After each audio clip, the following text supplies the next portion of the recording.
Hi, I'm Kesenya and welcome to Guiding Star Astrology. I'm your Astro Weather Girl, here with this week's Astro Weather Report.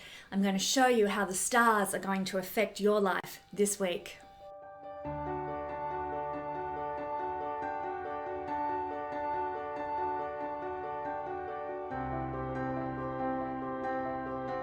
In my videos, I use both Vedic and traditional Western techniques with tropical astrology, not sidereal astrology. I also use the traditional system of whole sign astrology for my analysis. You can use this video to the best of your advantage by listening to the introduction to understand what the week holds for you, and then going to the timestamps for your sun, moon, and rising sign to get a more personalized forecast for the week ahead. Astrology is not designed to scare you. It's designed to give you information so that you know what the good and the challenging energies in the week ahead will be, and you can therefore consciously work with them to the best of your advantage. Remember, knowledge is power. Now, there are scammers about, and so if you should receive a message from me on any platform requesting your money for a reading, know that it is a scam. Report them immediately. And now settle in and let's see what the astral skies have in store for the week ahead. Hello, my beautiful YouTube family. It's such a joy to be with you for this, one of the biggest weeks of the year. And not only because the nodes of the moon are changing signs, we also have an awful lot of other things occurring in the sky as well that are going to make this week one of the most influential weeks you'll see in 2023. So we are looking for the period for the week ahead and the energies that are playing out in the week ahead. But when we're looking at the nodes, just so you know, we're going to be looking at the period from the 18th of July 2023 through to the 11th of January 2025, when the nodes will then move on from Aries and Libra. But we'll talk about that in a second. Keep in mind as I do this reading that this is a read for personal passing energies, not the big collective experience we're all living through right now. Even though you're going to notice a shift in collective society and attitudes and behaviors and certain events because of what I'm going to talk about in this video. This video, all about you and how it will affect you personally. So what you will feel, what you might encounter during this significant time in history. Remember, you might be going through significant personal effects to your chart as well that can change the dynamic of what I'm describing here. So if that's the case and you're thinking, oh, none of what you're describing is, really showing up in my life, Kesenya, you might want to get a reading with an astrologer who can give a more personal interpretation of how the planets are interacting with your natal chart. Okay, enough explanations. Let's look at this week's energy focus. Now, the 17th of July is going to be the day this coming week when we have so much activity. There's just so much going on. First off, we're going to have Mercury making a square to Jupiter. So Mercury is over here in Leo, and it's going to be squaring Jupiter in Taurus, two fixed signs interacting at a 90-degree angle there. And that's at 10 degrees. So if you have planets or key points around 10 degrees of Leo or Taurus, you may feel this more prominently than others. Have you got some planning to do, my friends? Usually we all do, but this is the energy that can actually be your friend if you have to plan something. Just don't be surprised if you may tend to bite off a bit more than you can chew under this energy in terms of what you're planning. And I'm guilty of this all the time because I'm always writing lists a mile long that I want to achieve in any given day or week or whatever. And of course, I never cross everything off the list. There's just too much there. So this is the kind of energy, strong planning energy, but maybe overdoing it with expectations. So it's a tricky little 90-degree square angle that can make us a little bit impractical or overly optimistic. It could cause us to adopt even a dogmatic approach as well, because in the shadow energy of Jupiter, we become dogmatic, and Mercury is our words and our communications. So we might have a dogmatic approach in our words and communications that rubs other people the wrong way, especially if we happen to be talking about our beliefs or our ethics around this day. You can sort of give it sort of the day before the 17th or the day after the 17th. You might notice this influence as well. However, Jupiter is the great benefic, so even a difficult square aspect can prove a blessing. And it does give a positive mindset because Mercury represents our mindset, how we think. So it's a wonderful energy for absorbing diversity and really enhancing and utilizing the curiosity that is part of being a human on the planet. Now, some people have more curiosity than others, but this energy will enhance it. You'll be interested in people, in places, in things, in discovering new information, and expanding your mind in some way. So it's a wonderful energy for those sorts of endeavors. So do make sure that you take the time on the 17th of July to take in the wonder of the universe in some way. Maybe go for a walk or read a book or just explore the universe, even in small ways, this beautiful planet that we live on and the people that are in it, and enjoy this interaction as best you can between Mercury and Jupiter. Now, also on the 17th, we have the nodes changing signs. And this is the one you've probably all been waiting for me to talk to you about. I've noticed there's been a lot of videos about this topic coming up over the last couple of months. It is a pivotal event of 2023. The nodes of the moon change signs roughly every 18 months. So it's not unusual to have this happen. We experience it every 18 months. However, it takes about 18 years for the North Node to get back to the same point. So we only have a change in the same sign every 18 years. So as you can imagine, this is a huge day astrologically. So Libra and Aries, it is your turn to experience 18 months of profound influence because the nodes are moving into your sign. And as I've just said, this only happens to you guys, Libra, Aries people, every 18 years. So it's a shifting of energy not only because of the change of signs, but the change of modality as well. So we're moving, here are the nodes, the North Node down here in Taurus, moving out of fixed energy Taurus to cardinal energy Aries, because the nodes move backwards as opposed to the planets which move in this direction clockwise. The nodes move anti-clockwise in an astrology chart. So we're moving from fixed energy, North Node in Taurus, South Node in Scorpio, two fixed signs, into cardinal energy, Libra, Aries, cardinal energy. And so this cardinal energy is going to free humanity up to start new things, to initiate new beginnings, and to really turn the page and move beyond the stuck patterns in our societies that we've been in for the last 18 months. Cardinal energy always indicates or announces, if you like, a change of season. So that's when the sun moves through cardinal signs, it's announcing a change of season. And so that's what cardinal energy is, new beginnings, new season. We're entering into literally a new season here on the earth. Now, if you are somebody who has the North Node in Aries in your natal chart, and the South Node will then be opposite in Libra, because the nodes are always opposite. South Node and North Node always sit opposite one another in a chart. Then the next 18 months is actually going to bring you your nodal return. Now, if you're around the age of 18, 36, 54, or 72 years old, you're going to experience this nodal return at some point over the next 18 months. So this is a very rare transit that we experience in our lives. It happens at the same ages for everybody. I'm not going to talk about what is involved in that here, because obviously it doesn't apply to everybody watching this video, and I want this to be specific to everybody. But for an in-depth look at what this means to have a nodal return, you might actually enjoy doing my midlife astrology webinar, which is currently actually on sale for $35 off the usual price. And I discuss this transit known as a nodal return, when the North Node returns to its natal placement. So if you're any of those ages I've just mentioned, you're about to go through this. Even if you're not in your midlife, you might still enjoy that webinar because it will explain to you what that transit is all about.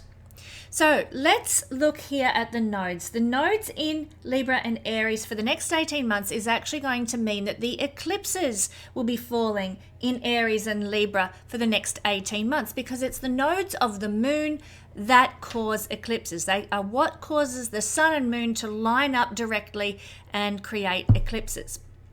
Now, I'm not going to go into the astronomy behind that, but suffice to say, it's Libra and Aries strong people. If you have your sun, your moon, or your rising sign in Libra or Aries, then you are going to experience some big shifts over the next 18 months. Why is that? Because the nodes will be triggering, or the eclipses will be triggering those particular areas of your chart that are so important, wherever the sun is, wherever the moon is, and wherever your rising sign is. So get ready, my friends, if you have any of these placements and are going to be impacted by the eclipse. But even if you don't have the sun, moon, or rising in Libra or Aries, you will still be affected by the eclipses falling in a certain house position over the next 18 months. So, maybe you've got nothing in Aries, as is the case in this particular chart I'm showing here, but maybe you're a Capricorn rising and Aries is your 4th house, then you might experience effects of the eclipses occurring in your 4th house area of life. But we'll talk about that more as the eclipses occur and you tune in to my astrology channel here on YouTube when the eclipses come about. But let's take a look at what it's going to mean now for us, generally speaking, for the north node of the moon to move into Aries. Well, the north node represents where we're hungry for more. Now, in the Vedic system, the nodes are so important. Nodes of the moon have such a powerful influence in Vedic astrology. They're quite key. And I love working with the nodes. And the mythology around the north and south node of the moon has to do with a dragon that's been cut in half. In just very simple terms, the mythology is a dragon that's been cut in half. And the north node is the head of the dragon, while the south node is the tail. Now, if you've got something that's been cut in half, and I grew up in Australia on a farm, saw many snakes cut in half, they wriggle and squirm for quite some time after they've been cut in half. So this energy of a dragon that's been cut in half is not one of death, but it's still active, still happening, and the head of the dragon is insatiable. It's a mouth. It wants to eat. It's hungry for more. Give me more, snapping away, looking for, ravenously wanting more of something in its life to eat and devour. North node of the moon is that. South node is the tail energy, and what happens at the tail end of something? It's where we excrete. It's where we let go of something. It's where we pass something out of our lives. End of the road. So this is the effect of the north and south node. The head is hungry, the tail is letting go. North node is about destiny, what we want more of in our life, what we're seeking more of, what we're chasing after, and has to do with, in the natal chart, our destiny point. The south node obviously literally has to do with releasing and letting go of something out of our lives, wherever it sits in the chart too. Now, also in shamanic astrology, the south node represents karmic skills that we have developed, but that it's time to evolve from. So the nodes of the moon have to do with destiny and karma. They are actually something we look at when we're looking at evolutionary astrology and our past lifetimes. If we're looking at past lifetimes in an astrology chart, then the south node tells us about our past life skills that we've developed, but we want to move into something new this lifetime, north node. So that's in the natal chart. But the themes of that letting go of something and moving into something new do apply as well, not only in the natal chart, but when we're looking at what is happening for the next 18 months as well. So let's start by looking at the south node and that releasing and letting go energy moving into the sign of Libra, the south node effect. So over the next 18 months in society, we might expect to see some relationships concluding, because Libra is relationships, south node is letting go. We might experience or observe in society a bit of a loss of politeness and etiquette amongst people, because Libra is politeness and etiquette, and we're letting go of some of those things. We might see in society less compromise, less diplomacy in the world at large as well. Libra has to do with the exchange of goods because it's a social house and it's also a business house. And so when we have social houses, there's usually some sort of exchange. And so we might, or social signs, have something to do with some sort of exchange between people. The exchange of goods might be affected in society. It might be more difficult to buy and sell. It might be more difficult to practice give and take in the business arena. If you're in business, then that might be something that you experience at one stage or another over the next 18 months. And once again, as was the case a few years ago when we had the nodes in Sagittarius and Gemini, we might see people leaving, and also in Scorpio and Taurus, this occurred as well. We might see people leaving bigger cities and moving to less cultured places to live over the next 18 months. Not because like provincial areas or anything like that are uncultured. They have beautiful culture and often warm communities. But what is going on here is Libra represents places in society where there's a lot of culture, lots of art galleries and concert halls and things like that that we usually find in the bigger cities. And with the South Node moving here, we're going to see people moving away from those cultured places to live in more Aries is the more isolated environments. I'll talk about Aries influence in just a second, but it's more survivalist environments and independent environments. So we'll talk about the Aries influence in a second, but suffice to say we might be seeing people leaving the bigger cities and moving to the less cultured places to live, as I said. Now, with the South Node in Libra on a personal level, we're going to be obviously releasing what no longer serves us relationally. Now, it doesn't necessarily mean your relationships are all doomed, but it can mean if there's an element of your relationship that has not been blessing your life or of benefit to your life, you're going to say, forget it. No, going to leave that behind, sorry. Or you might try to sort it out with your partner or something like that. And that includes business relationships as well. If it's a business relationship and it's not doing you any favors, you may very well decide it's time to let that go in the next 18 months. You're going to be releasing what no longer serves you contractually and in business. If you're in a business contract or some kind of a agreement with somebody, that marriage can be that, but there's business agreements as well, or some kind of contractual arrangement. Contracts are ruled by Libra, and legal agreements are ruled by Libra. You might be letting go of a legal agreement that's actually not in your favor any longer, and sort of, saying, well, let's draw this contract or this agreement to an end. That can happen as well on a personal level. The South Node also, apart from excreting and letting go of things, has to do with the purification. It's a spiritual influence. And when we look at things through a spiritual lens, obviously, sometimes we're being purified. Purified to sort of not be so attached to those things, and purified in how we deal with those particular things. So in Libra, the South Node purification influence might bring a more spiritual or divine influence to our significant connections with others. We might seek to have a deeper, more spiritual connection with other people rather than anything superficial. So this might see some relationships deepen into like I've just said, a more spiritualized expression, but less clingy, less needy, less dependent kinds of relationships. We might be also moving away from the need to have external validation and looking outside ourselves for approval and direction and support and guidance, because Libra is one of the signs of the counselor and wisdom givers. And so we might be moving away from looking to others for our, cues in life or for wisdom and guidance, and we're going to be depending more upon our own internal direction. So that can be a blessing as well, because looking to others is not really a healthy way to live. Yes, we all have to live in community and society, that is true, but we need to be true to ourselves first and foremost, and often looking outside of ourselves is one way to lose your internal sense of self. So in that sense, it could be a blessing to experience that. Now also, we've got the North Node moving into Aries. And as I said, the North Node is insatiable and hungry.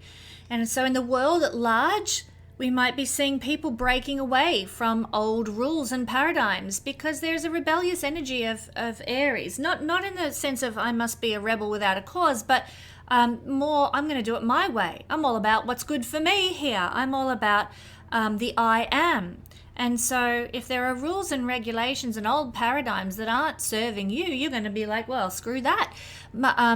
Aries is ruled by Mars. Mars is to break and to cut. And so moving away from old rules and old paradigms, sticking it to the man more than ever because it's not serving me.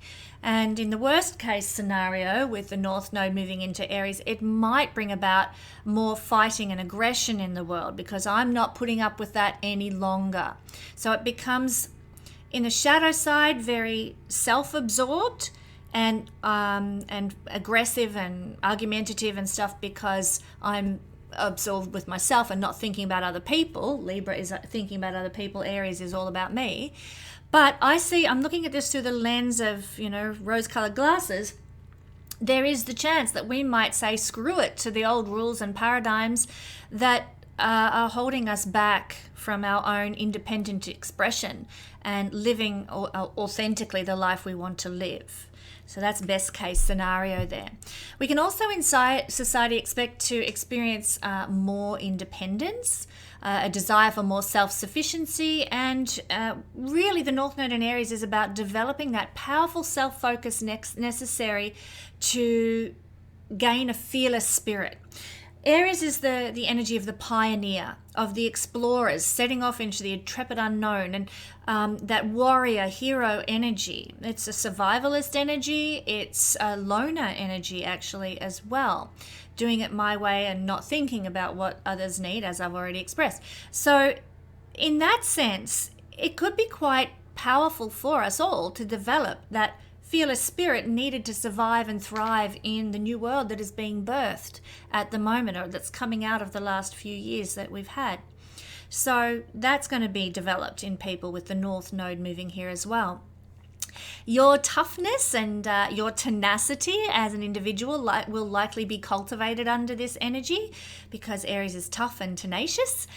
So to work with this energy, visualize yourself as the powerful superhero that you are, and let's go forth and change the world for good, my friends.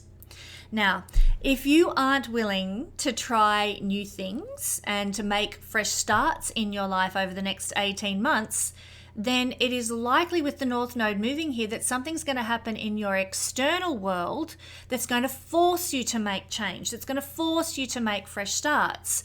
So I would suggest that this is a time, the next 18 months, for being brave enough to keep your life fresh and exciting yourself. Otherwise, the universe is going to do it for you. And personally, I'd rather make my own fresh starts. I'd rather try my own new things than to get a kick in the pants from the universe to do so. So heads up on that one. Now, with the North Node in Aries, you might notice personally that you become more willing to try new things than you have been before, more willing to take risks. So that can happen for a lot of people, particularly if you have Sun, Moon, or Rising in Aries. You will be extra keen to try new things and bring change into your life. Other ways that this can express personally is you might become interested in entrepreneurship, get my words out. You might become interested in leading an independent lifestyle or developing an independent source of income, because Aries is a highly self-sufficient energy. It wants to do things its own way.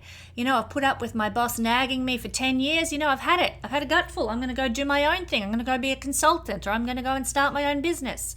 That kind of entrepreneurial kind of drive to be a law unto yourself, in a sense. I see that as a good thing. I'm not saying that's bad, but we might see that happening more and more in our personal lives. And also, Aries is actually quite a simple energy. A lot of people don't realize that. It's a very simple energy. It doesn't want fuss. It doesn't want, like Libra opposite. It's all about refinement and glamour and sort of sophisticated approach to things, whereas Aries is very basic. So while this might be looking like less refinement and elitism in the world, Libra, hello, we could do with a bit of less elitism, that's for sure.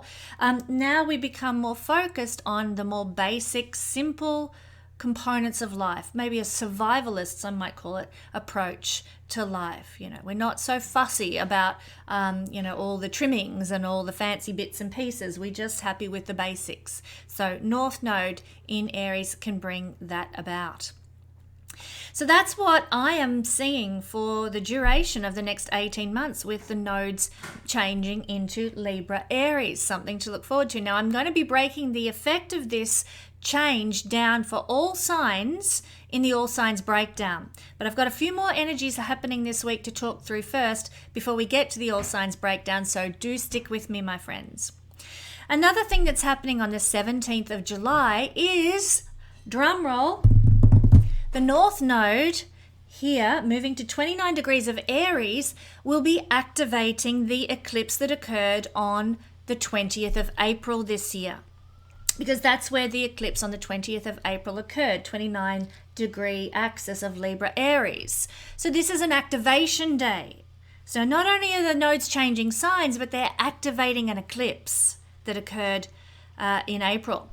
So you might feel that the activation or the blessing or the change or the opportunity that was represented by the eclipse in April, you might feel like that's been a long time coming, and it has. The nodes move slowly, but finally we can have manifestation on the 17th of July. So what did this special new moon back in July, it was a new moon eclipse, back in April, speak to you about? Do you remember? What was going on in your life around the 20th of April this year? If you keep a diary, look back and check it out and see. If you make notes about the effects of the eclipses and so on, look at what you were experiencing back around the 20th of April. So what we can be seeing on the 17th of July is a culmination of those events, a climax of the interactions with perhaps others we were talking to at that time, or some significant circumstances unfolding that you only had the rumblings of 3 months ago back in April. I'm just trying to think back to myself and what was going on in my life. I do believe I was in America at that time and having a fantastic holiday. So hopefully that means good things. But look, it's a special time indeed, the 17th of July, when this occurs. So you might want to revisit my new moon eclipse video that I put up on YouTube at that time to fully understand what might be manifesting in your life now around the 17th of July. Do check it out. Just go back through my astro weather reports. They're all in order of date, so you should find it there. Also on the 17th of July, I told you it was going to be a doozy. We are having Pluto making a square to the node. So here is Pluto at 29 degrees of Capricorn, squaring the North Node, squaring the South Node, and of course the nodes, if I can just draw that there, are actually opposite one another. So as you can see, this is a T-square in astrology. And it's also, whenever we have something making a square to the nodes, it is known as a skipped step in evolutionary astrology. And could there be anything more karmic than this configuration? Pluto, massive planet of karma. If you've read Jeffrey Wolf Green, you know he's the big deal. The planet of karmic trauma and karmic resolution is Pluto. Plus, we've got, as I've already described, the North Node, our destiny in this lifetime, and the South Node, our karmic skills and abilities and what we're moving out of in this lifetime. So we are taking, with this skip step, a total deep dive into all our old traumas and wounds, some from past lives. Some people will experience it from early in their childhood or early in this life. These things are going to come up for us now on the 17th of July in order for us to heal them and transform them. Pluto, the great transformer. So Pluto and the nodes at 29 degrees. Now also, as if this wasn't heavy duty enough, this is the anaretic degree. And the anaretic degree on its own is a karmic degree, let alone that their very planetary nature of Pluto and the nodes is weighted with lifetimes of significance as well.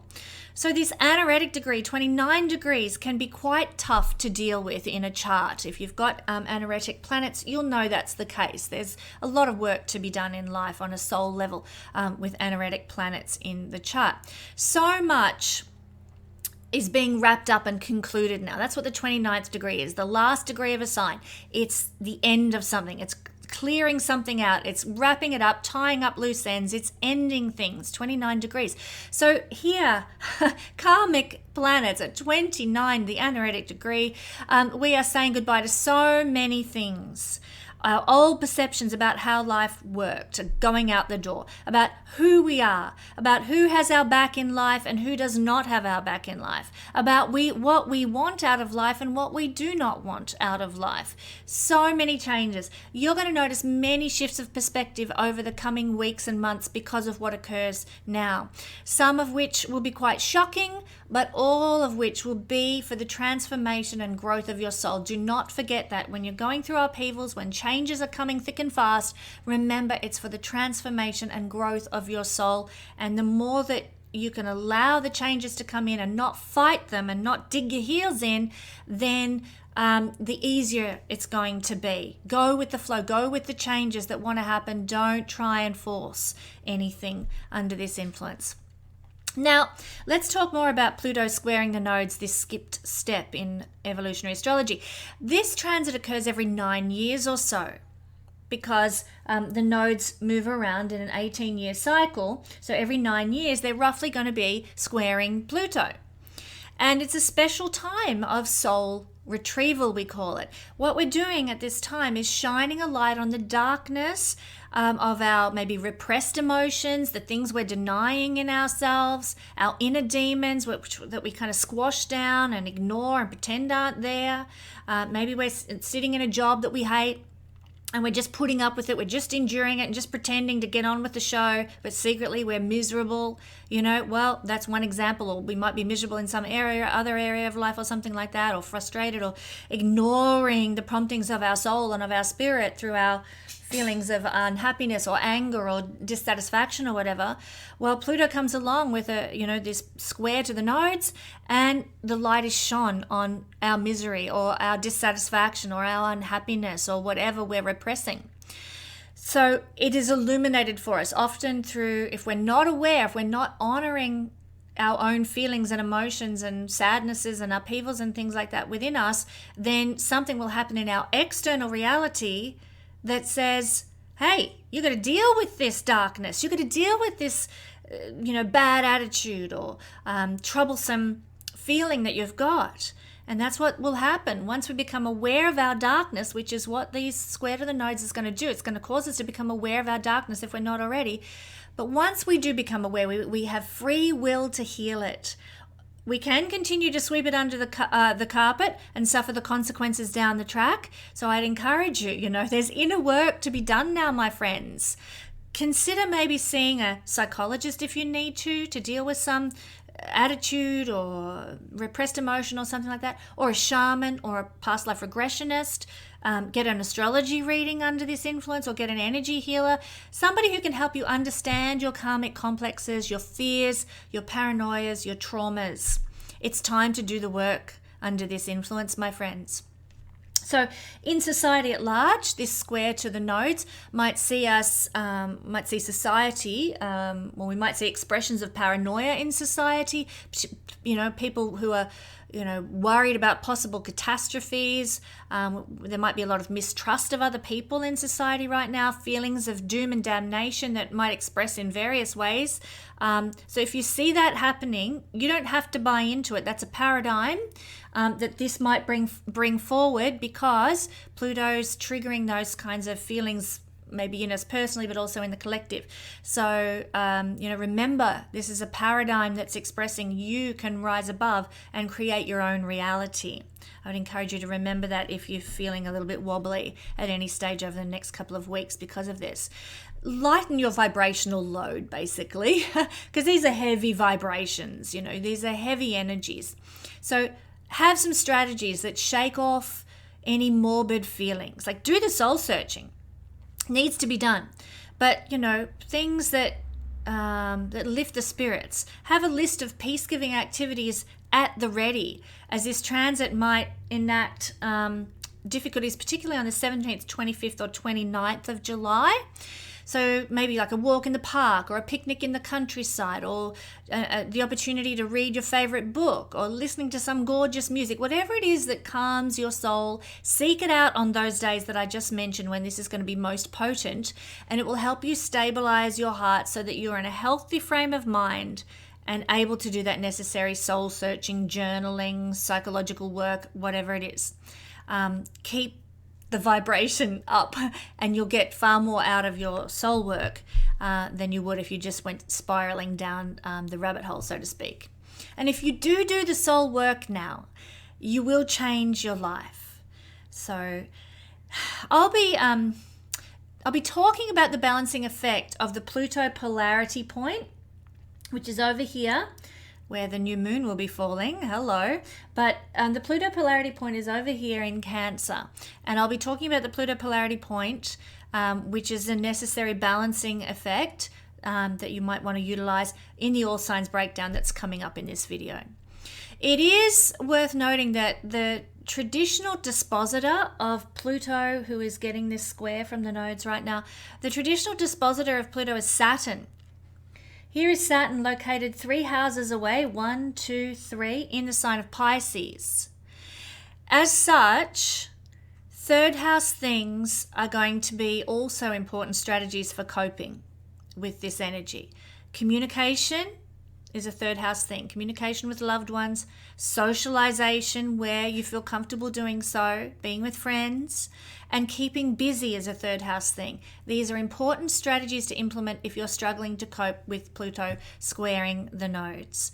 Not keeping distractedly busy, but, perhaps, like I said, have your list of good activities at the ready so that you're not just moping, so that you're not just lolloping on the bed having a good cry or something like that. Keep your spirits up by having, some activities to do that soothe the soul. So that's my advice for Pluto square the nodes, and that's what it's trying to do. That's the work it's trying to do. It serves a purpose. It's going to help your soul evolve. That's the whole purpose of Skip Steps, is to help you explore the past that hasn't been serving you, that hasn't been working, transform it, Pluto, alchemize it, rise from the ashes and into the new. And so Pluto is there to help you do that, but it can be pretty hard work. Okay, so hopefully what I've shared with you can help you be forewarned, forearmed, as I like to say. All right, so that's the 17th of June alone. What a day. Whew. Then on the 18th of June, the day after, now that's the 18th of June here in Australia. It may be on the 17th for other parts of the world, but here in Australia it's the 18th of June. We've got the new moon in Cancer. This is occurring at 24 degrees of Cancer. So when we're using 5-degree orbs, it's opposite all of this. Wow, we've got a cardinal grand cross. That's huge. Now, this is therefore the most karmic new moon of the year. I mean, what a week. It's got an opposition to Pluto, this new moon. So let's draw in our opposition on the board. Boof, there we are. It has a square to the nodes. So the new moon will be, I've already kind of got it drawn here, but skipping over Jupiter, we'll be squaring the nodes there like that. Grand cross there. It's got an out of bounds status, this new moon as well, and that has certain effects that I talk about in my Patreon family video, all about this particularly potent new moon. And I do believe it's conjunct Procyon, the fixed stars. So this is no ordinary Cancer new moon. The emotionalism of this moon is going to go to a whole new level, my friends. Be forewarned and forearmed with practices for balance, self-kindness, gentleness, and patience with self, and patience also for those around you in readiness for this moon. If you want to know more about this new moon and how potent and karmic it is, join me at the Royal Stars Academy, the Guiding Star Astrology Patreon family. The link's in the description below. Come and learn about how this new moon will be affecting us all. Alrighty, potent week. Then on the 20th of July, we've got the Sun in a trine to Neptune. So here's the Sun in Cancer. Here is Neptune down here in, down here in Pisces at 27 degrees. They're going to be making a beautiful trine to each other. And this is delightful. This is an energy for compassion, for inspiration, and energetic gifts from the higher powers that be.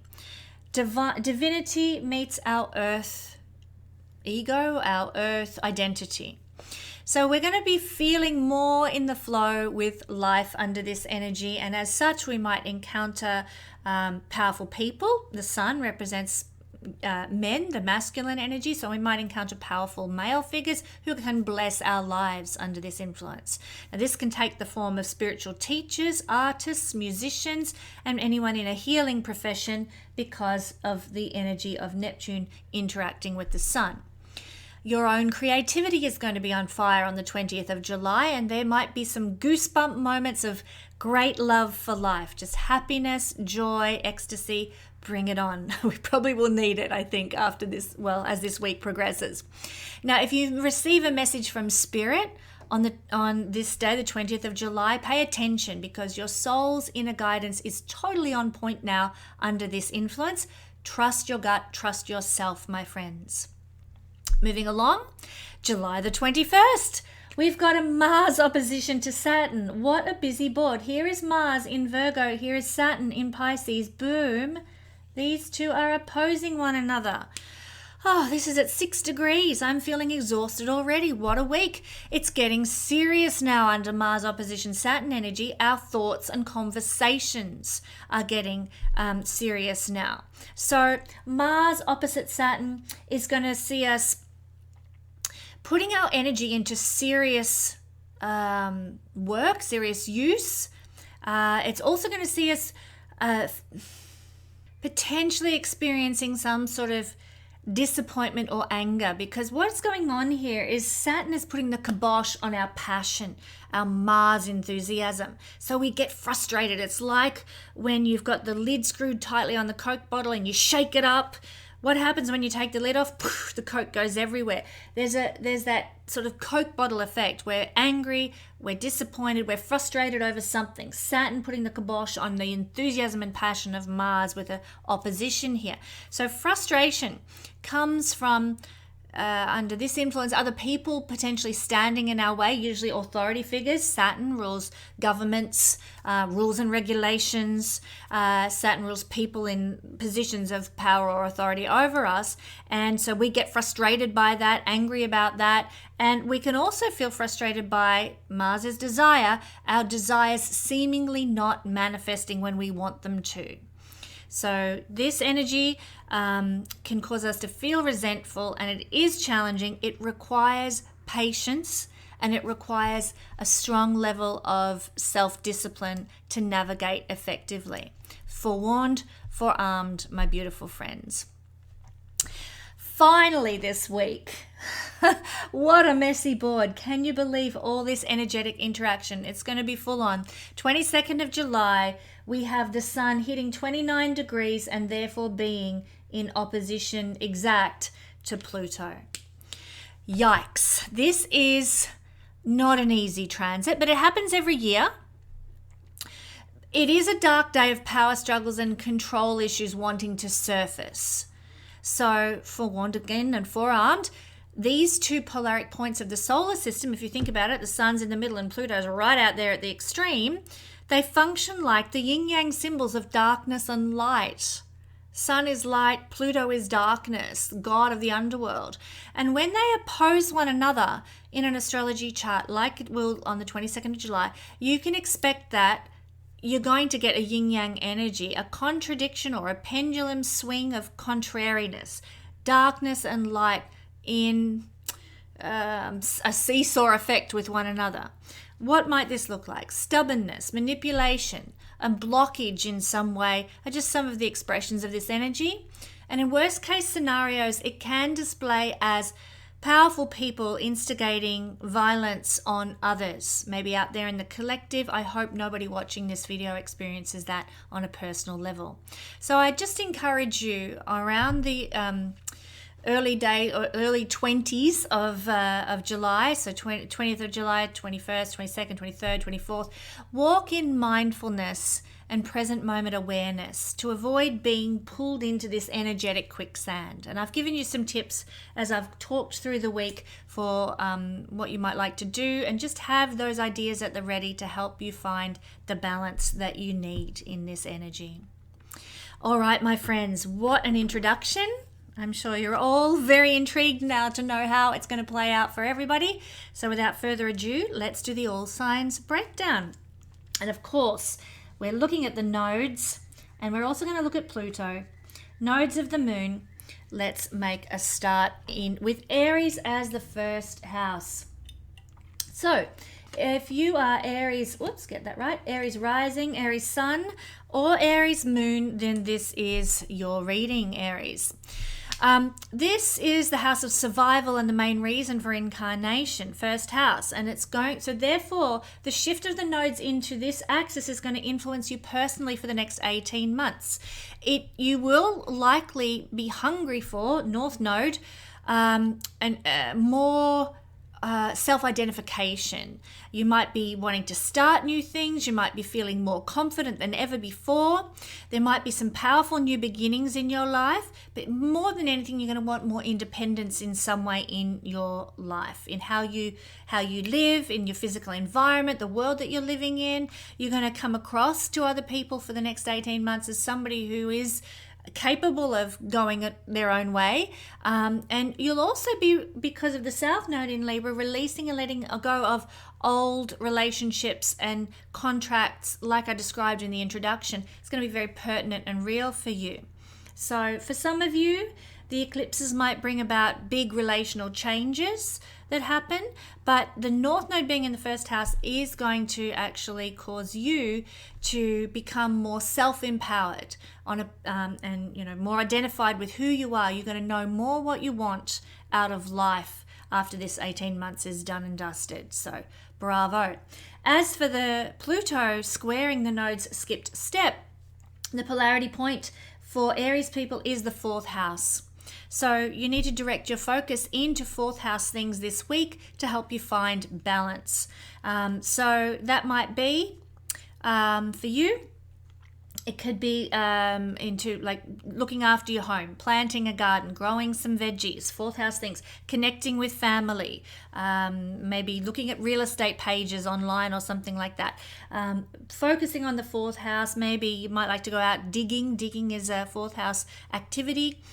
Digging in the garden or digging for gold or something like that, gold panning, doing some sort of, if you're into going mining, a lot of people in Australia like to go up to Lightning Ridge and look for opals and things like that. That's the kind of thing that might prove to be very balancing for you if you're into that sort of stuff. Anything underground is a 4th house energy. Also look at taking care of your emotions, creating a comfortable environment, because Cancer is a nurturing energy, a comfortable energy in the 4th house. You want a comfortable, balanced, harmonious domestic life. That's going to help you more than anything else to deal with the Pluto square to the node's skip step that is unfolding this week.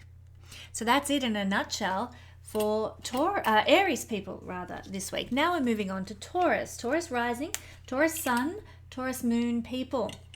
The nodes for the next 18 months are going to be influencing the axis of your 12th house, 6th house, my beautiful Taurus friends. So you're letting go of 6th house things. Perhaps that might be old habits, routines that were no longer serving you in life, work responsibilities that were dragging you down in some way. You might be letting go of those things. South Node is going to be in the 6th house. You might also be letting go perhaps of some old health habits, like maybe you were running 6 kilometers a day or something, and actually you're getting sore knees out of that, my sister had an issue with her knees from running so much, and I can't remember what the name of the affliction was, but that's an example. Some health habit that's causing problems, you can let that go now under South Node in the house of health and well-being. Old health habits that actually aren't doing you any favors. It's time for them to see the door under this influence. You might be changing your diet or your exercise routine. You might be changing your habits or old work responsibilities. You might even be saying goodbye to enemies. This is a house of enemies and problems. So what a blessing for some of you Taurus people. You might be saying goodbye to feeling impoverished. That's a 6th house thing. You might be saying goodbye to feeling uneducated. You might be saying goodbye to any type of disadvantage that you feel you have. You might be also saying goodbye to being a victim in life. And now with the North Node in Aries, you're going to move into your own empowerment, your own independent abilities. So many of you Taurus people are going to start to stand on your own 2 feet as you leave victimhood behind here in the 6th house. But of course, the North Node is moving into the 12th house. So I feel many of you Taurus people, even though it's not a natural inclination of the sign of Taurus, but many of you Taurus people are going to get a passion for spiritual practices now. And you might be looking into, I don't know, maybe doing spiritual yoga, or maybe connecting with regressionists or something who can give you wisdom coming from times past. 12th house is things that have been and gone. It's other dimensions. It's deceased ancestors we see from the 12th house. So you might be doing some spiritual practices that connect you with the past in some way. You might be hungry for those things.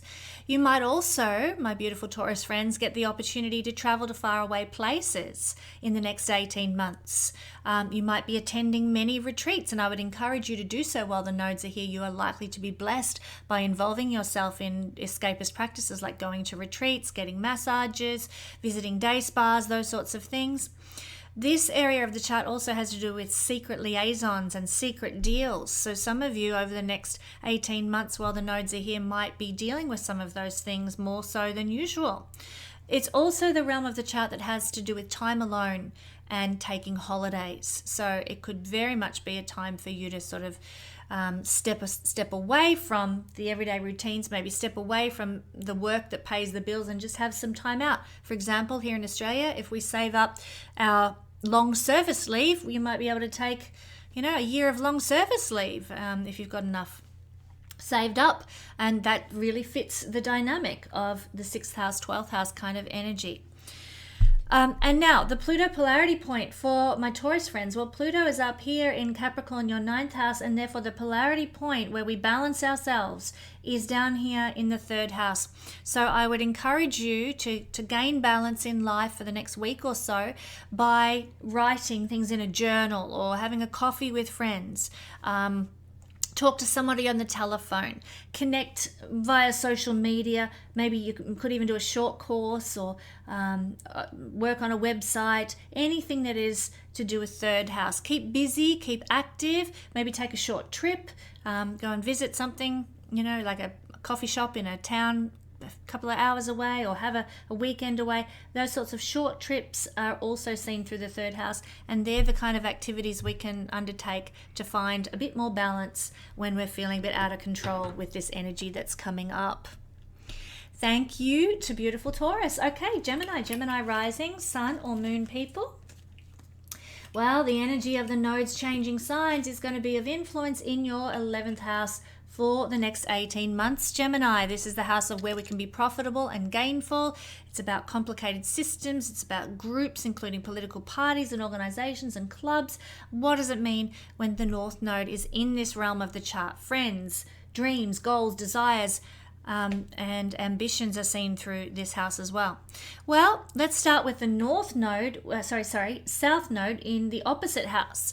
There's a letting go of 5th house things. You might be moving away from or saying goodbye to, or just having less time for fun, play, your passions, your hobbies.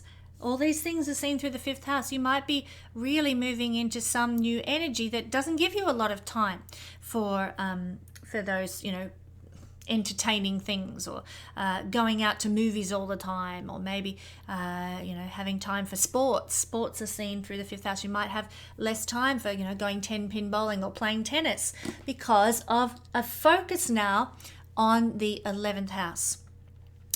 Opportunities that are going to come your way to network more, creating more exciting friendships, or a new social circle is what's in store for you over the next 18 months. Creating daring new goals, particularly because it's in Aries. You'll be taking risks with new goals and going for your dreams in a sort of a more gung-ho manner than ever before. So there's far less time for entertainment and pleasure when that's the case. You've got business to attend to, you've got dreams to fulfill, you've got profits to make. This is the 11th house of making profit.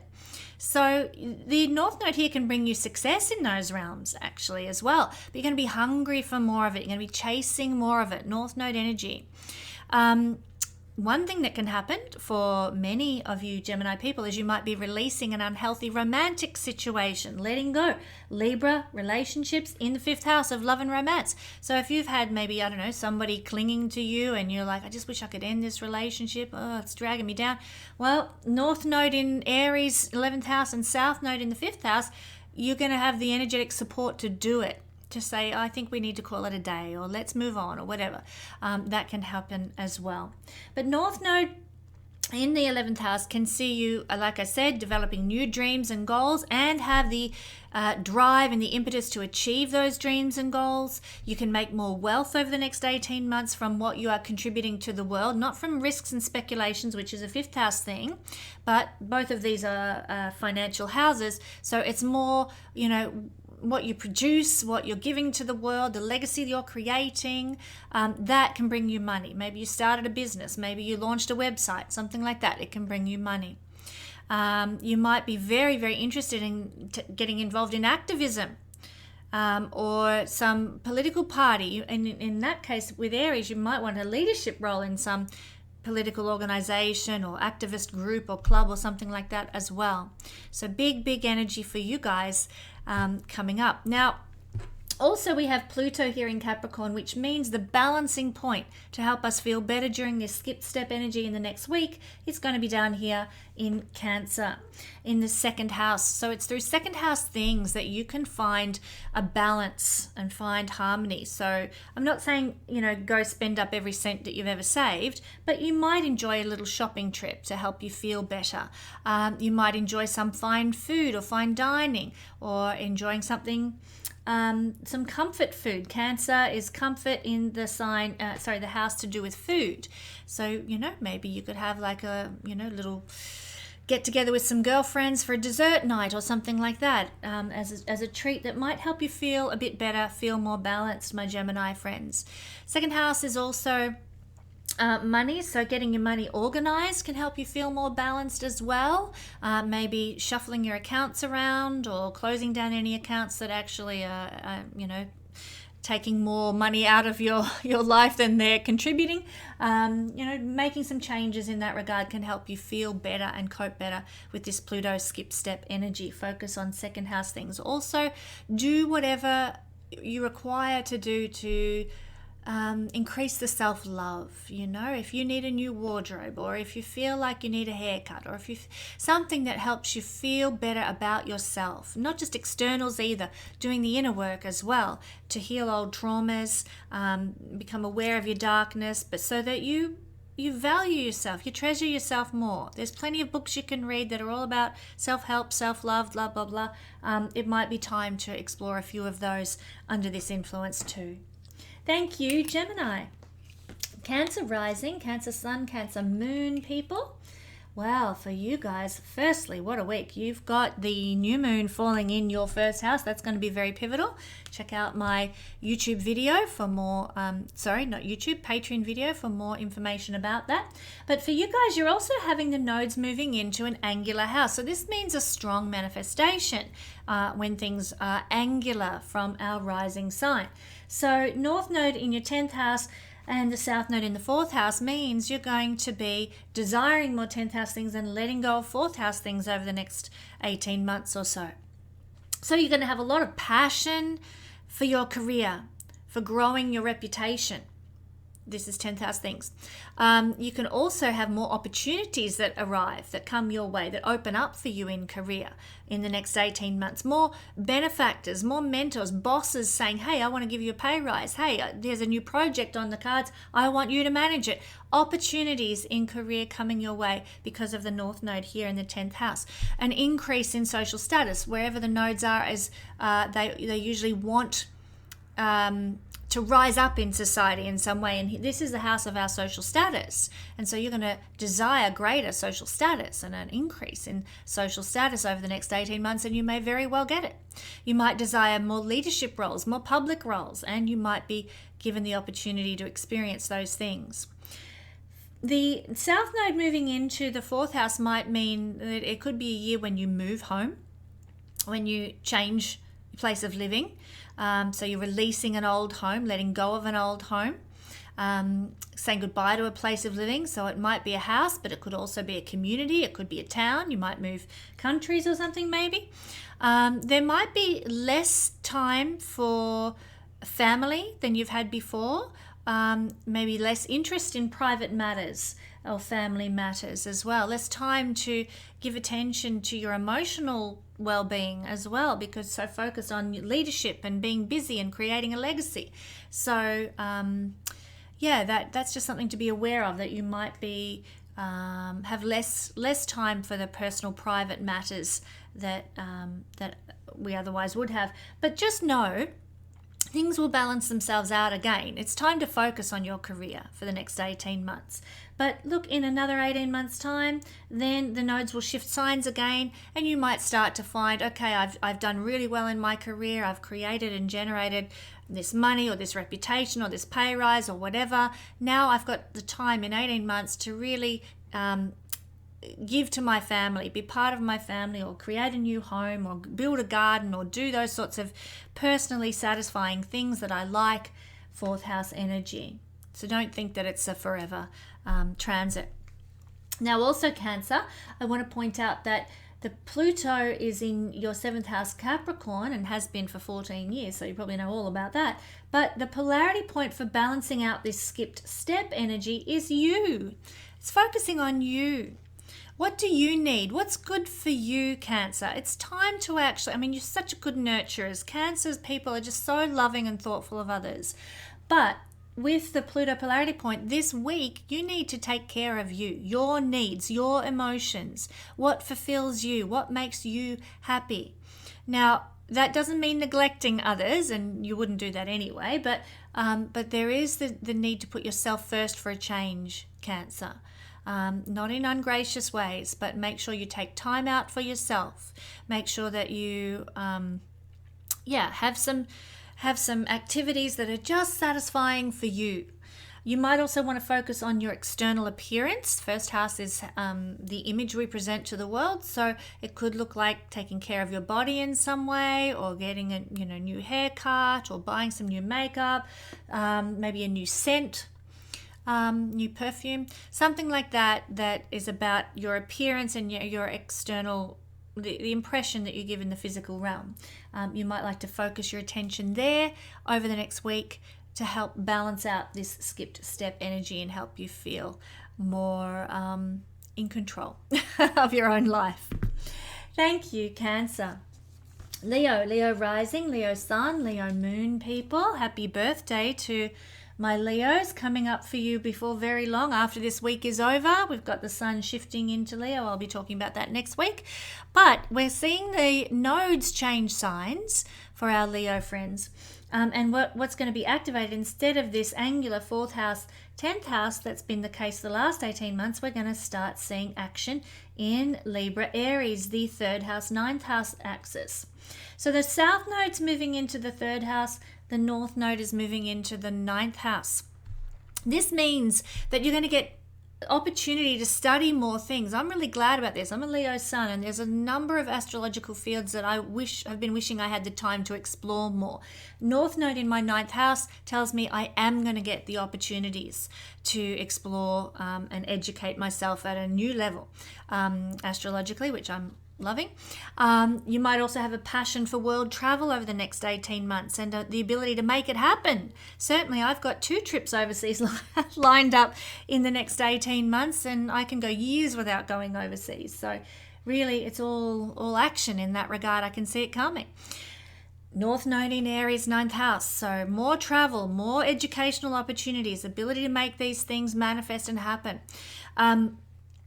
I would also say for many Leos, they're going to develop a new belief system, or a foreign outlook on the world that's going to be the result of the next 18 months. So things are going to happen in your life and in the world around you that are going to shift your perspective and your worldview.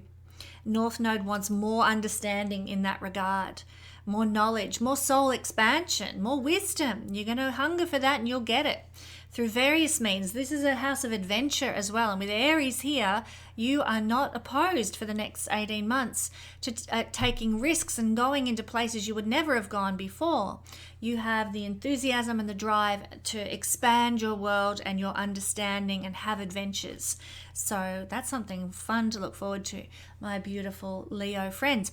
You might even make some very exciting and beneficial foreign connections that can help you rise up in the world in some way over the next 18 months.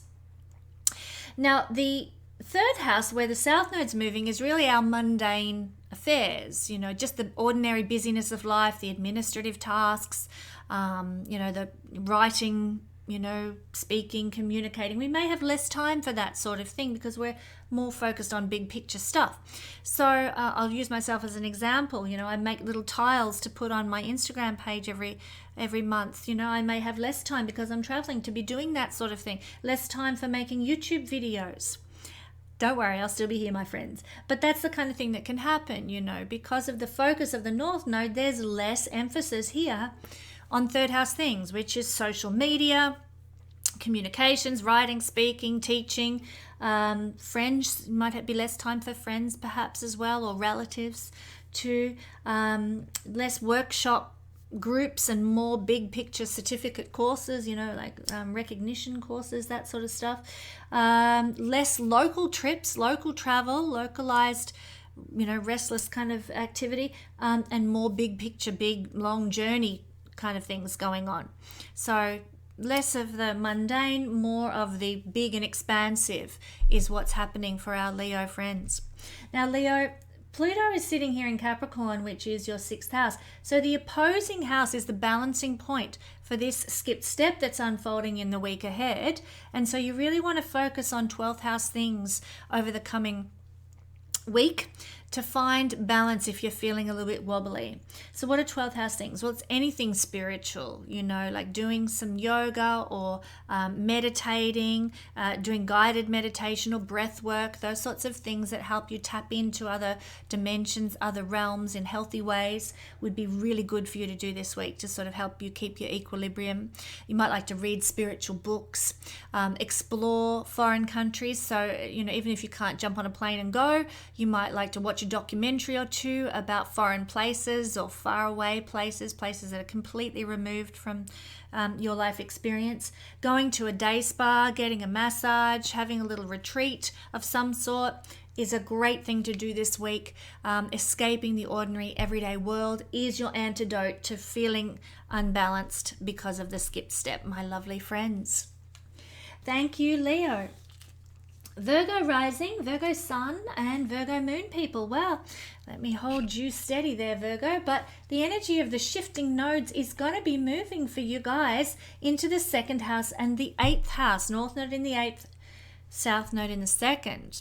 What does this mean? Well, this means that there is going to be more of a focus for you in the next 18 months on the mystical and the magical, on other people's resources, on dealing with your taxes, on the energy work, the chakras, the openings of the body, the energy field that you display.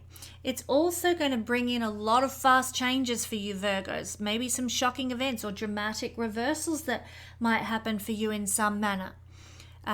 Over the next 18 months, but it's really going to get you out of a rut. Having the North Node in Aries is going to shake things up and change things around for you. So, look, without seeing a chart and what else is going on in a chart, I don't want to sort of give a list of all the dire things that can happen, all the blessings that could happen, but just know that there's likely to be some dramatic reversals and changes that come in all of a sudden when you didn't expect them. So you might also notice on a personal level that because of the North Node in the 8th house, you might have a greater passion for secrets, for uncovering secrets, for delving deep into hidden information, for looking at the occult. The word occult just means anything that's hidden from the mainstream. So you might be, looking into runes, and the use of runes, or starting to work with scrying perhaps, or something like that. Maybe you're uncovering information about ancient astrology or ancient wisdom, mythology. Things like that are seen through the 8th house because they're hidden wisdom that's not obvious to everybody. Some of you beautiful Virgo people may actually get involved in secret relationships over the next 18 months. Now that could be personal relationships, but it could be a secret business relationship or business connection as well. There can be also, for many Virgo people, a sudden unexpected rise in finances because the North Node wants more of something beneficial. So rise in finances through the collaboration with other people, through other people's resources or through other people's help. For example, let's say, you know, me as an astrologer, if I'm looking for other astrologers to work with me on the Guiding Star channel, maybe I make an offer to somebody to come and be an astrologer on my channel. And there's me helping you to have a rise in finances because of your involvement with me and collaboration with me. That's an example. I'm not saying I'm going to do that. That's not on the agenda for Guiding Star Astrology, but that's an example of how that might work. Somebody blessing you and causing, therefore, your finances to rise. You can also get benefits over the next 18 months from taxes, insurances, and inheritances that might come your way in the next 18 months. Now, the second house is... I just need to point out too, with the North Node here, there can be for some people sudden healings, sudden emotional healings, sudden psychological healings, sudden physical healings because of the North Node being here in the 8th house. But what you're going to get less of, because the South Node's in Libra, is the second house stuff. So, maybe less opportunity to make money on your terms, to generate your own self-sufficient resources in life, and more blessing that comes in from collaborating with somebody else instead. Less independent resources. You probably will have less time for or less resources for, going shopping or going out dining and, spending lots of money on concerts and clothes and things like that. You might need to, let's be realistic here, Virgo, you might need to tighten your belt for the next 18 months or so in some way. And if this was me, I would be not a tight ass, but I would be cautious about how I'm spending my money. I'd be less inclined to go and make a big purchase, buy an $80,000 car or something like that, and be a bit more economical would be what I'd be looking at for the next 18 months or so. Of course, things will change in 18 months. That's not going to be with you forever, but it will be an energetic influence that's at play for the next 18 months. Less of a focus on your own personal resources and more focusing on what's good resource-wise for everybody and how can I collaborate with others to make money. So that's what I'm seeing for Virgo as being the influence from the nodes. But Pluto this week is at the 29th degree of Capricorn, squaring the nodes, making a skip step. And so to balance out this energy and find our equilibrium, we need to look at, for you guys, Cancer, the 11th house. Connect with friends, get involved with groups, focus on developing your goals and dreams and ambitions this week. Think about what you want to achieve into the future. Start planning long term, big scale, where you sit down with a cup of coffee and a notebook and perhaps think, okay, what do I want my life to look like in 5 years, 10 years, 20 years? Make some plans, some long range plans. Is 11th house energy. Like I said, coffees with friends, go out to a concert, go to a public place where people gather. You may find that it's balancing for you to get involved in some sort of activism. Go France at the moment with what they're doing. Yay for the people standing up over there for their rights. You may choose to get involved in that sort of thing as a way to balance the kind of heavy energies of the skipped step. And in doing so, getting involved in these things that I've just spoken about, you may find that something is illuminated in you that helps you to purge, release, and alchemize an old karmic attitude or behavior pattern or problem or something like that you can now let go of. This could be quite a powerful time. That's what I'm seeing for my Virgo friends. All right, Libra rising, Libra sun, Libra moon people. Well, lovely Libras, hello. You have the South Node moving into your first house for the next 18 months. Now, this is very interesting. I always find Libran charts quite a bit of a conundrum. And I say this with a lot of love because Obviously, I have my moon in Libra as well. But what happens in a Libran chart is everything is reversed. The energy of Aries, which is the self, the me, the I am, goes into the house of the other people outside of ourselves. And so you've got this funny oil and water mix of two different energies in the structure of a Libra chart. So what's going on here is you've got the South Node in Libra, sign of other people, but it's your first house. All about you, all about me, all about I am. So there's going to be less of an emphasis now on the I am, the me, and more of an emphasis on the we, the connections, the collaborations, success through partnerships. North Node here in the 7th house gives more of an emphasis and an insatiable desire to be in connection, to be in partnership, to collaborate with other people. So it's so interesting to me because so many Librans are inclined towards partnership, connection, and relationship as it is, and now they're probably going to get it, even though we've got this South Node in Libra. Because it's the first house, I hope you're following me here, there's going to be less first house influence. Houses are stronger than signs.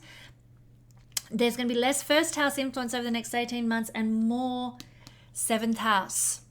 So I'll use myself as an example because I'm a Libra moon. I'm going to have more opportunity to collaborate with other people in the coming 18 months. I'm going to have more opportunity for wonderful partnership. And usually when the North Node's involved, it brings in exciting partnerships, fascinating partnerships, very intriguing and electrifying partnerships. The North Node has a bit of a Uranian kind of energy about it. Success through collaborations that's coming our way now, Libra. So wonderful energy in that regard. But less personal ego involvement, less focus on the self, and more of a focus on collaboration, connection, and partnership. And I just to share, I haven't shared this online. I think I might have shared it with my Patreon family, but not online yet. But David and I are planning, along with Patricia Allion, a trip to Egypt to explore the ancient sites of Egypt, bringing in mythology and astrology as we go around all the sites of Egypt over a 2-week trip. And this is an event that will be occurring next year. We haven't started promoting that yet, but I just let you know that it is what's going to happen. And we're working towards getting the promotional materials together. So early news for all my Libran friends watching this on that one. Start saving your dollars to come join us. But this is the exact kind of thing that the North Node in Aries is all about. It's all about who can I collaborate with and work with and bring successful business opportunities, the business house, the 7th house, business opportunities through partnerships. That is North Node in Aries, and that is something that's unfolding in my life as a Libran person, Libran moon, over the coming 18 months. So that's an example of what is happening there. Less of a focus on me, more of a focus on we. Now, Libra, the position of the planet Pluto at 29 degrees, squaring the nodes, heavy duty, karmic, anaretic degree, all that stuff, is down here in the 4th house, an angular house, very potent, very strong. And for you guys, for Libran friends, the way to balance that energy out over the coming week is actually to focus on your career. 10th house. It's to focus on your reputation out there in the world, focus on the legacy that you want to leave, focus on connecting with authority figures and influential people. If you direct your energy there, then you'll find that there's less imbalance, less drama, less upheaval that Pluto brings. Positive energy, and who doesn't need a reason to focus on their career or their worldly success and achievements? That's what this energy is calling us to do. So to gain balance, Libra, that's where you need to focus. Thank you, my beautiful Librans. Now Scorpio rising, Scorpio sun, Scorpio moon people. The energy of the shifting of the nodes is going to be felt for you guys. South Node's leaving your sign, Scorpio, so I bet you're glad about that. But now it's moving into Libra, your 12th house, and the North Node into Aries, your 6th house. Well, this is actually going to bring more emphasis to the 6th house. It could bring more hard work, but you'll enjoy doing it. You'll be desirous of it. North Node is desirous. You'll be desiring to work harder and to create more more beneficial routines in your life. You have a passion. North Node is passion for more order, for more structure in your life. You'll want to get more efficient. You probably want things to be a lot cleaner over the next 18 months. So you might really find that you are just obsessive, Scorpio energy, about keeping things clean and tidy in a way that you haven't been before. You might be very obsessive and enthusiastic about new health routines or a new diet plan that you've got, and it's a great time for implementing those sorts of things over the next 18 months for sure. The North Node brings opportunities to rise up wherever it goes. So you may find that you have opportunities through your everyday work to rise up. You might get more responsibility, more work, but you may also get more recognition for your work, more accolades for your work, and more satisfaction from your work as well because of the North Node being here. Now, the South Node being in Libra, Scorpio, it's going to give less of a 12th house influence. So if you've got addictions to something, I mean, it could be drugs or it could be chocolate, whatever it is, whatever you find that you struggle to give up, it's time for letting go of it now. This energy supports you. So if you want to give up coffee, if you want to give up sleeping in, if you want to give up chocolate, whatever it is, now's the time to start doing it with the nodes moving into the 12th house. Let go of your addictions. Let go of self-sabotaging behaviors now. With the South Node moving through the 12th house, you can release those things. Old karmic wounds from the past, you can let them go. It's a time for forgiving people. For you guys, what a great time, Scorpio. It's a time for releasing those old paranoias and jealousies. It's a time for forgiving. It's a time for releasing yourself of old emotional wounds as well.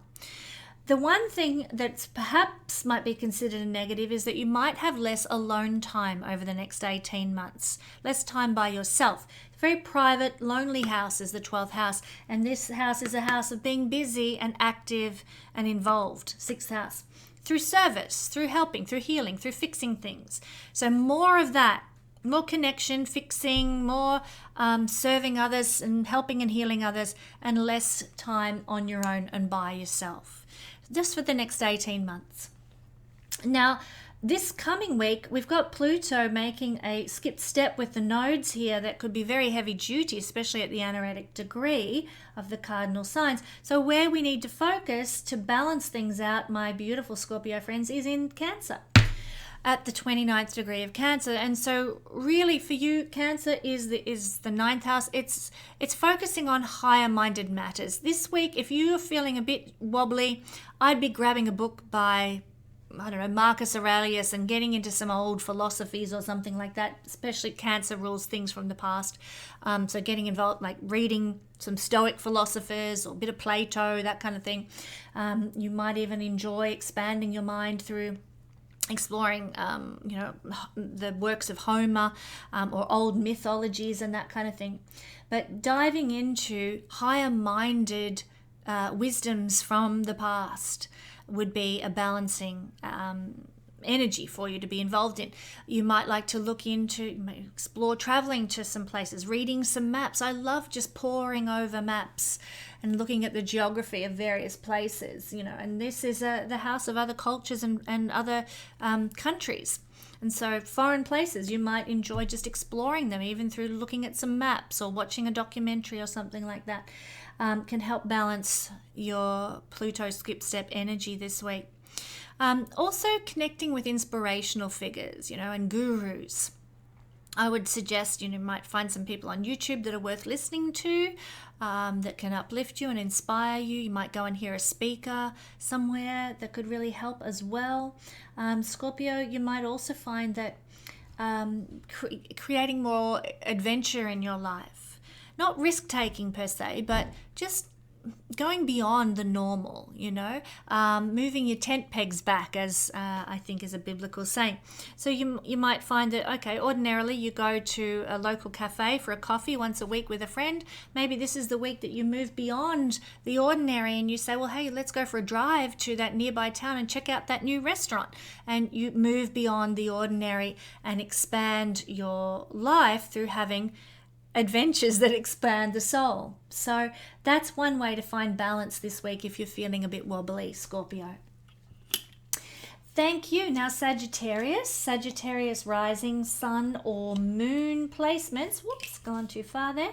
The energy of the nodes changing signs is going to be felt most impactfully for you on the 5th house, 11th house axis for the next 18 months. And I bet you're glad about that, because a lot of you Saggy people have gone through some upheavals while the North Node has moved through Taurus, your 6th house. Now you've got the North Node of insatiable desire in the house of joy and fun and pleasure and things that we love, good karma from past lives. So it's good times ahead for our Sagittarius friends, and many of you are thoroughly deserving of that now.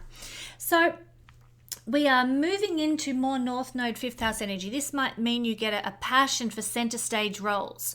And it can mean that many Sagittarius people will become more visible, more celebrity-like, or their influence will be seen by more people.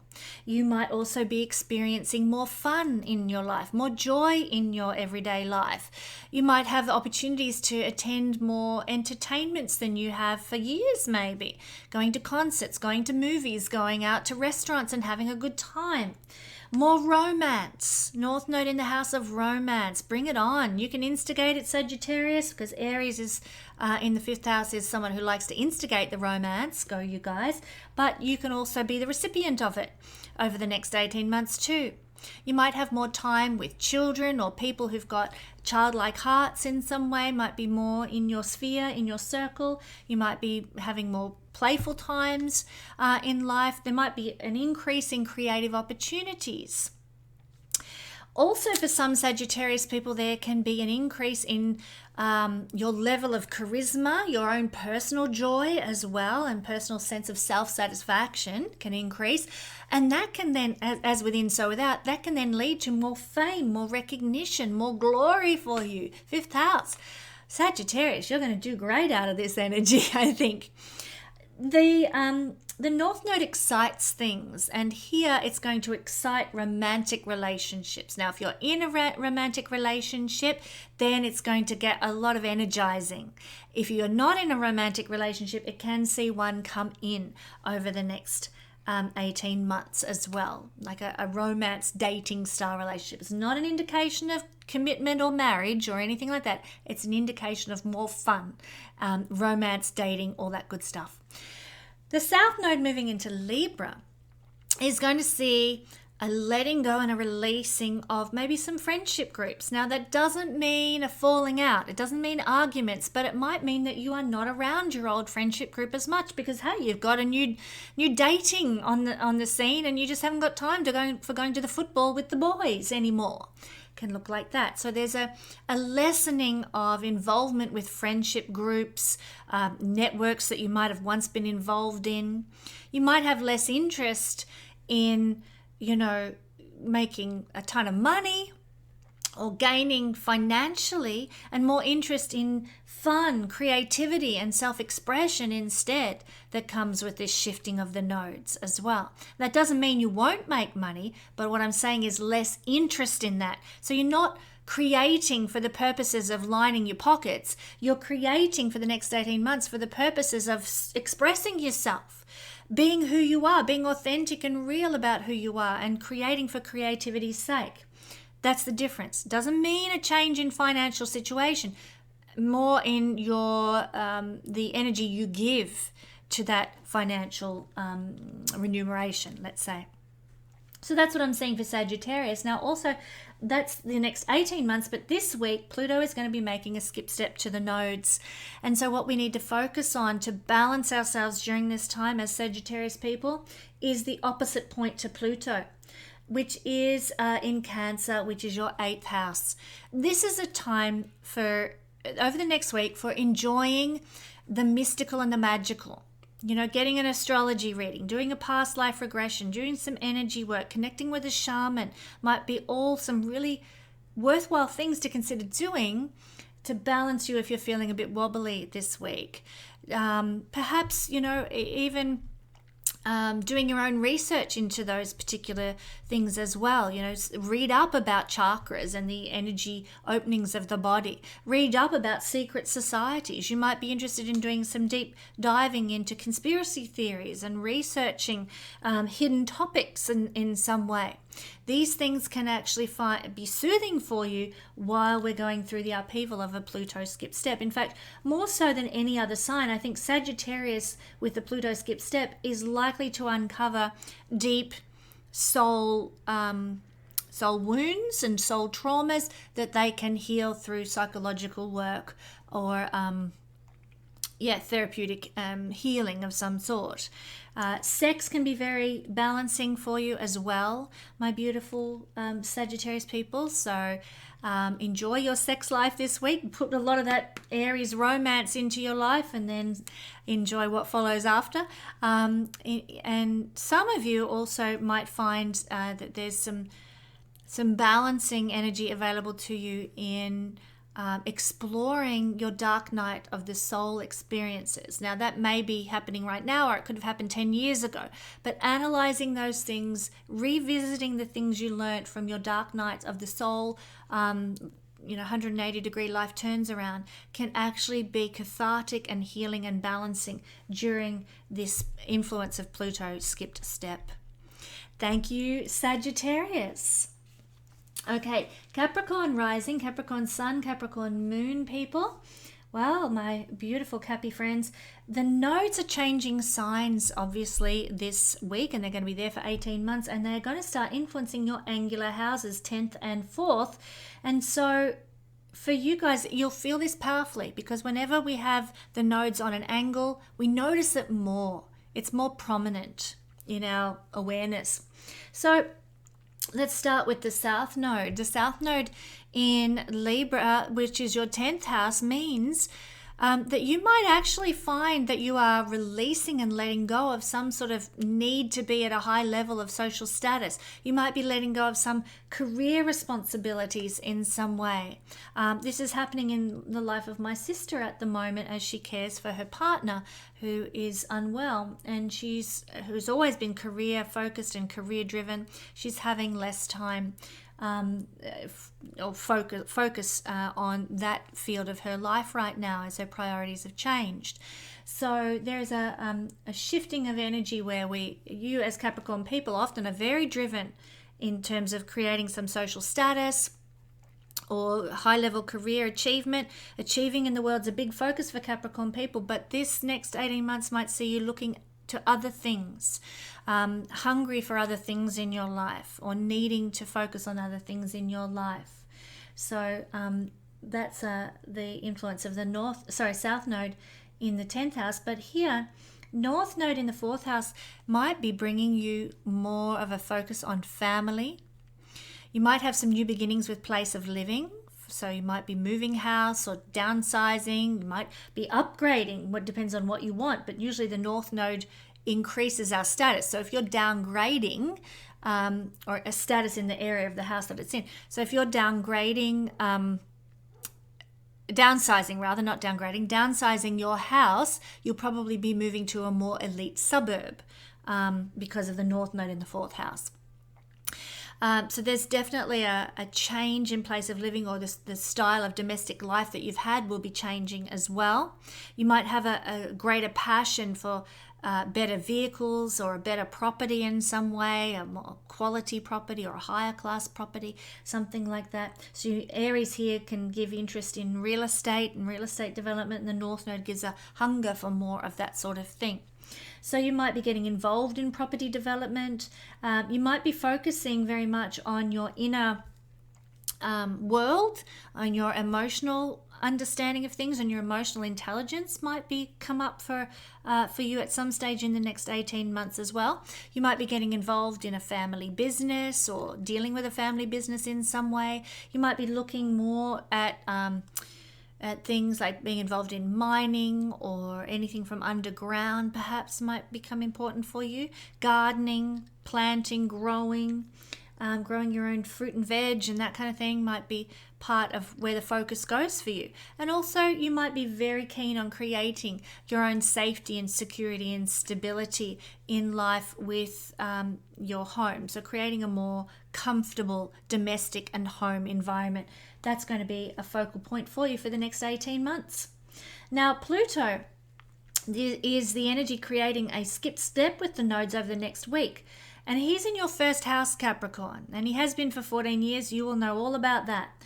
Now, as he prepares to change into Aquarius, but he hasn't done so yet, he's at the final degree of Capricorn, wrapping up and concluding a lot of things to do with who you are and who you thought you were in the world. This skip step can be a bit unnerving and can make us a little bit emotionally wobbly. How to balance that energy this week is to focus on others. Cancer, the opposite point. So focus on, how can you love other people or connect with other people, go out for coffees with your friends or have a date with your partner or snuggle up on the couch and watch a good movie or something with your partner. Give some focus to others and instead of focusing on the self. Focus on your contribution to your community, that kind of thing. By putting the energy there, that's actually going to really help you cope with any wobbliness that Pluto making a skip step energy might bring. And it may even bring up for you issues that need to be addressed and released and let go of so that you can move through life in a lighter, more empowered way in the future. Thank you, Capricorn. Aquarius rising, Aquarius sun, and Aquarius moon energy. Well, the nodes are changing signs, Aquarius, and they're moving north node into Aries, your third house, and south node into Libra, your ninth house. So this is telling us that there's going to be more of a focus for you over the next 18 months on the third house things because the north node is hungry for more of that sort of thing. So you're going to have more short trips and localized travel, I think, in the next 18 months. Maybe, a weekend away here, a weekend away there. You might create more friendships that feel like siblings, close, intimate friendships. Might be more of those coming your way in the next 18 months. I feel that you're going to be very, very busy, Aquarius, really busy over the next 18 months, just perhaps with administrative tasks or contracts and buying and selling. Might be learning, doing workshops, training yourself in some way. You might have a lot of speaking engagements, or you might just be really busy on social media in some way, maybe organizing a website or launching a website in some way. This is also the realm of our own businesses, and so you might be setting up your own business, or you might be at the very least thinking about running your own business, becoming your own boss, so to speak, with the hungry north node moving through the house of self-made wealth in this sense. So, and there's an increased focus and passion on developing new technological skills that you might experience in the next 18 months, on making contacts in the world that are, beneficial. Being at the center of the action is a very third house thing, wanting to be where the news is made, wanting to, very much the house of FOMO, fear of missing out. So you're going to always want to be where things are going down. You can be very successful, Aquarius, too, with communications, marketing, media, sales. I've actually had this placement myself for the last 18 months, and my YouTube channel has doubled in size over the last 18 months because of the North Node moving through my third house. So that can happen for you. A rise in sales, a rise in your in recognition in some way in the media. But also we've got the South Node up here in the ninth house. So there's a letting go of and a releasing of ninth house things. You might be releasing old beliefs, old paradigms, old philosophies that you thought you adhered to, but you've changed your mind now.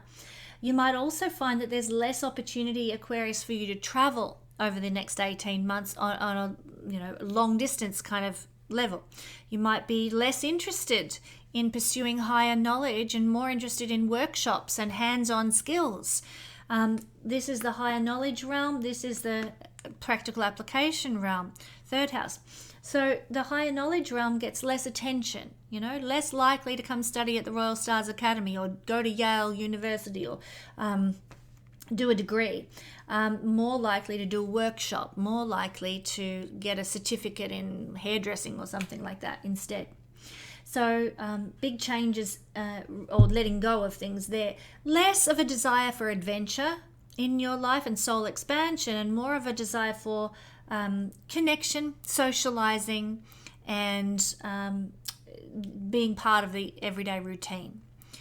So also the ninth house has to do with inspirational figures. You might just find that there's less inspiration around you and just more connection and collaboration and sharing of ideas. So it's kind of like the preacher in the pulpit versus a little study group. You're going to get less of the preacher in the pulpit and more of sharing ideas and understanding and wisdom with others of like mind in the study group.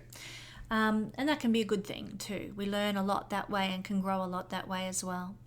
Now, Aquarius, we have Pluto in Capricorn in your 12th house, creating a skip-step energy with the nodes this week, and that can be pretty heavy-duty, especially at the anaretic degree. So I want to give you some tips for balancing the energy this week so you feel like you're coping better and are able to manage. And we do that by focusing on the Pluto polarity point, which in this case is in Cancer, the 6th house. Focus on staying healthy, eating fresh, eating pure, maybe do a juice fast, something like that if you want to during the week. But the healthier you can eat, the more structured your routine can be, and the more exercise that you can do, the better you're going to feel during this time. Because this is the house of well-being, exercise, energy. You might like to actually maybe visit a health practitioner if your health hasn't been that well. Maybe go see a chiropractor or a naturopath or something like that, and see what they have to say. Although with Cancer energy here, you're probably more interested in the conservative, traditional styles of medicine, and that's fine if you want to go do that, than the alternative. But it might be, if you've been struggling with health, go and see a practitioner, a health practitioner in some way. I would also suggest that it might be a good time to focus on your work, get down to the nitty-gritty of what you do every day, and really just give it your all. Put your presence, your mindfulness, your attention into your everyday work, and you probably will cope better with this energy. If there's anywhere that's out of balance in your life, anything where you're feeling disadvantaged, I would address that, put some attention there, maybe, try and balance a bank accounts, or, fix something that's not working in your life. If you put your attention into those things that aren't working, that need fixing, then you'll also start to feel better and more balanced at this time. All right, and Pisces, who have waited till last, thank you, my beautiful Pisces rising, sun and moon friends. Well, for we Pisces people, the energy of the nodes is shifting into a financial axis. Let me just get that straight there. Sorry, everybody, for the time that's taking. Okay, North Node in our 2nd house, South Node in our 8th house. So what's this all about? Well, wherever the North Node goes is where we're going to have more of a focus and more passion, and we're going to be very keen, Pisces, on making money for the next 18 months. And indeed, we're going to get opportunities to find maybe some exciting North Node new sources of income that we had never thought of before. New opportunities are going to present to us, but it's not necessarily collaborative endeavors, although unless you're like me and have the energy of Leo giving that influence, where I am going to be able to collaborate, then you can do both. So if you've been listening to another sign and you've heard me say, oh yes, you can collaborate and make money with the North Node in this realm, and now you're a Pisces something or other, and you're hearing, no, you're better off independently making money, just know you can do both. You can collaborate and you can go independent as well.